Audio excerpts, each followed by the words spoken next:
সবচেয়ে বেশি ভ্রান্ত ধারণা হচ্ছে যে আমি নি রিপ্লেসমেন্টের পরে আমরা যদি হাঁটতে না পারি, যা এখন কন্ডিশন আছে তার থেকেও যদি খারাপ হয়ে যায়, আমি শয্যাশায়ী যদি হয়ে যাই, তখন তো তাও আমি কুড়িয়ে কুড়িয়ে হাঁটছি। এবার যদি আমি হাঁটতেই পারবো না, তখন কী হবে?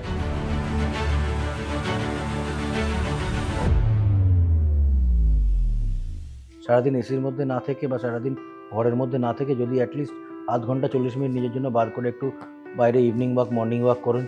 খাওয়া দাওয়া মোটামুটি পুষ্টিকর খাওয়া দাওয়া, ক্যালসিয়াম রিচ ডেয়ারি প্রোডাক্টস, এগুলো যদি তারা খান, তো অস্টিওপোরোসিসটা অনেকটাই প্রিভেন্ট করা যেতে পারে। সচেতনভাবে এবং ভালো যিনি নি রিপ্লেসমেন্টের টেকনিক জানেন, তার হাতে যদি অপারেশন করান, অ্যাটলিস্ট আপনি 10 বছর আগে যেরকম হাঁটতেন সেরকম হাঁটতে পারবেন।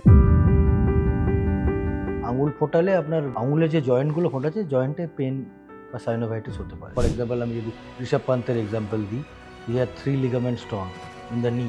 হ্যাঁ, এবং it's a terrible triad injury বলে আমাদের এখানে, মানে সবচেয়ে খারাপ নি ইঞ্জুরি যার হতে পারে।